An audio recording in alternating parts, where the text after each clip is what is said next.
Actually અમે આપણે કોકના જમાઈ તો હોય જ ને, ન્યાય આપણે બેઠા હોય રામ રામ રામ રામ. ઓહો,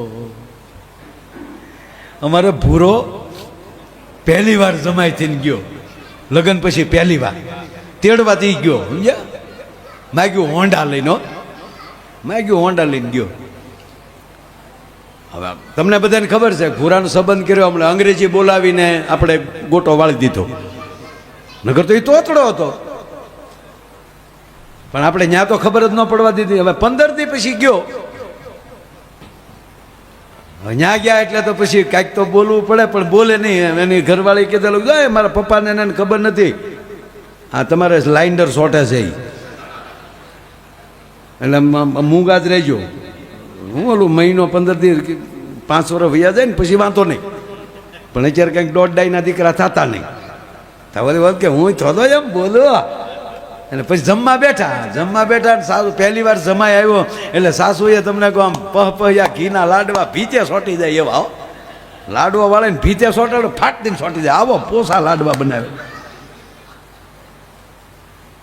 અને આને કીધું પછી હું રાતે હાથનું વાળું કરીને નીકળી જવાનું હતું હોન્ડા લઈ, બરોબર? અને જમવા બેઠા, અરે ભુરેશ આ લાડવો લેવો જ પડે. નહીં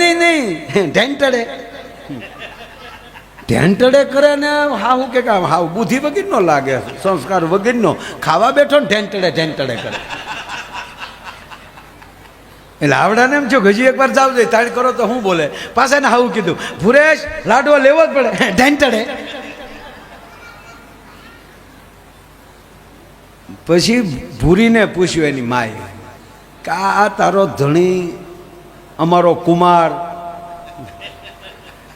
અને લાડવો લઈને જાવ કે ઢેંટડે એટલે હું આ સંસ્કાર છે કે નહીં? જમતા ઢેંટડે. એવું નથી મોમ, એ તોતડા છે કે તોતડા છે ને ઢેંટડે શું એમ? તાકી એમ કે હું લાડવો ખાવ તો ઘેન સડે.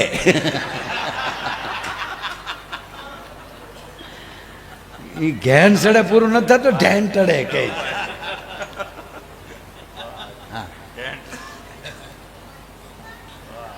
બોલો એક ભિખારી ઉભો રહ્યો, બાપા કાંઈક હોય આપો. ત્યાં એ પેલા બેન ઉભા એને ભિખારીને કહેતા હતા ટમાટર ઠાવ.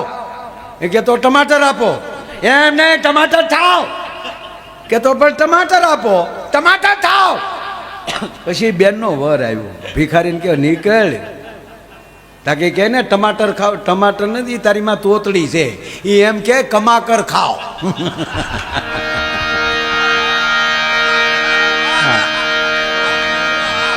એમ કહે છે વાહ મારે એટલે વરસ છે પછી હું માઇન્ડ હજી પાછે સડ્યો, નગર મને નહોતું સમજાતો. એ કે એક સામાન્ય આપણી ભાષા તોતડી થઈ જાય તો ન સમજી શકે તો કૃષ્ણને કેમ સમજવા? વાત આ છે.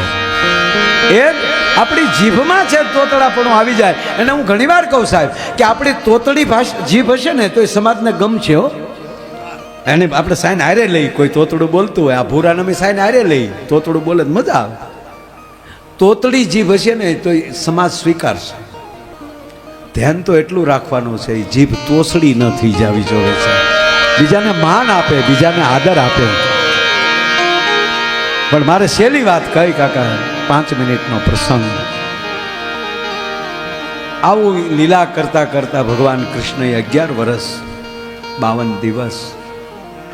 એમાં મારે કહેવું છે પ્રસંગ તો આવશે જ વ્યાસપીઠ ઉપર, પણ એ બાને હું એ માટે કહું કે એ બાને મારી જીભ પવિત્ર બને. ગંગાના હરિદ્વારના આંગણે આવો પ્રસંગ લાવ તો જગદીશભાઈ મારી જીભ પવિત્ર થાય, મારી વાણી પવિત્ર થાય. હું મને જોક્સ નથી આવડતા એમ કહો, ભૂકા કાઢી નાખું સાહેબ, અને કાઢીએ જ છે આને. પણ અહીંયા બધા એવા બધા બેઠા હોય અને ભાગવતનો મંડપ હોય,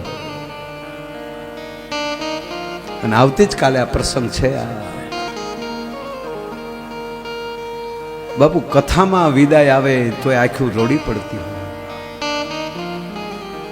જેથી ગોકુળમાલી જીવતો જાગતા કૃષ્ણએ વિદાય લીધી છે, તેથી ગોકુળની દશા શું થઈ છે તમે કલ્પના તો કરો. મારે વાત એ કરવી, બરોબર 11 વર્ષ અને 51 દિવસની રાત, હાજનું પડવું, ધીરે ધીરે ગાયુંનું ધણ છે એ વ્રજમાં એમ કહેવાય ગોવર્ધનની ફરતે એમ કહેવાય ગાયું ધરાઈને ધીરે ધીરે ધીરે ધીરે ગાવું આવી રહી છે. ભગવાન સૂર્યનારાયણ છે એમ કહેવાય રણાદેને ઓરડે દૂધનો કટોરો પીવા જઈ રહ્યા છે. ગોરજ છે એ જાણે હોનાની કણીઓ ઉડતી હોય એવી સંધ્યામાં દેખાઈ રહી છે.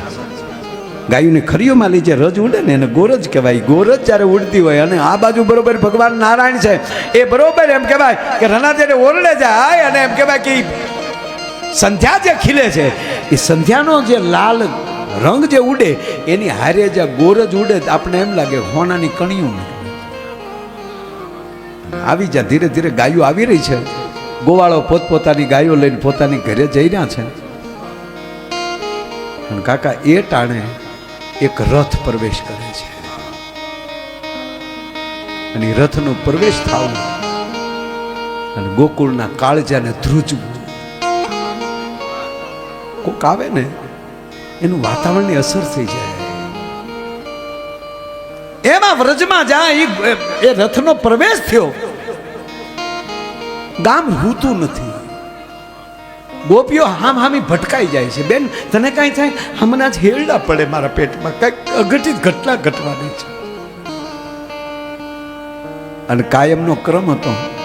કૃષ્ણ ગાયો લઈને આવે એટલે કાંઈક ને કાંઈક માં જશોદાની આચકલાય કરે અને એ આચકલાય કરે, માને ખીજવે એટલે માં મારવા દોડે. આવી ગયો તોફાની, આવી ગયો એટલે દોટ મૂકે એટલે કૃષ્ણ દોટ દેતા દેતા પાછા ગાયોને બાંધવા મળે ગૌશાળામાં. માં જશોદા છે એ બરોબર ગાવું દોવાની તૈયારી મળે કરવા. એક બાજુ કૃષ્ણ ગાયું દોતા હોય, એક બાજુ માં જશોદા ગાયું દોતા હોય. પણ આજ પહેલી વાર એવું બને છે. આ લોક ભાગવત છે. કૃષ્ણ એના કક્ષમાં વ્યા જાય છે, મા પાસે નથી જતા.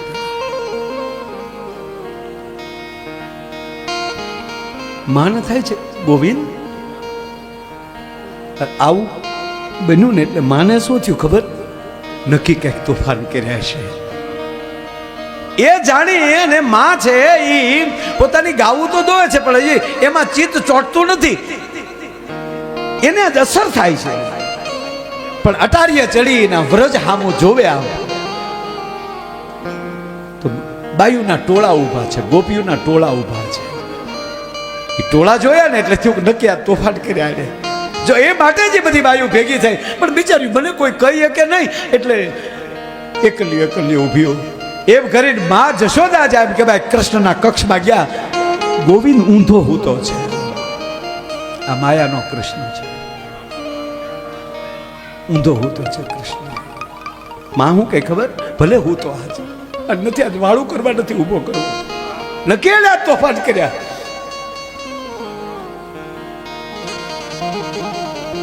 માં જશોદા અડધીક રાતનું ટાણું થયું, પાછા અટારીએ ચડ્યા.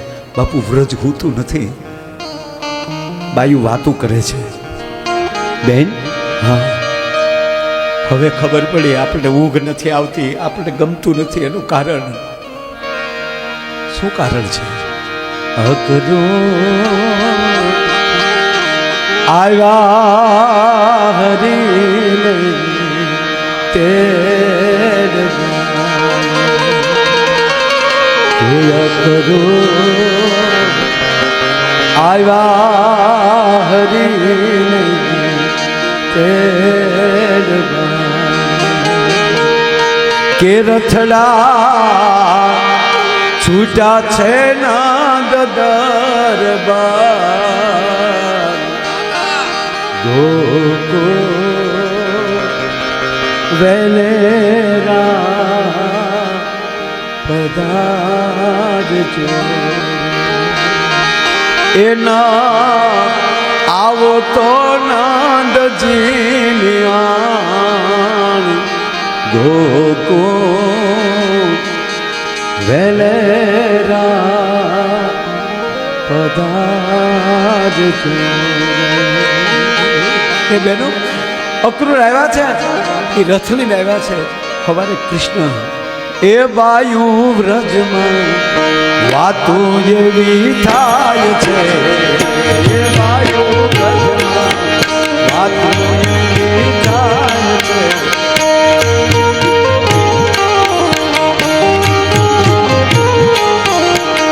એ વાયુ વ્રજમાં વાતું એવી થાય છે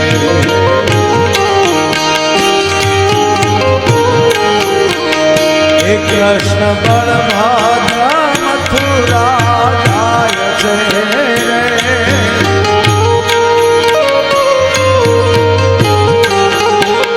હે કૃષ્ણ બળભદ્ર મથુરા જાય છે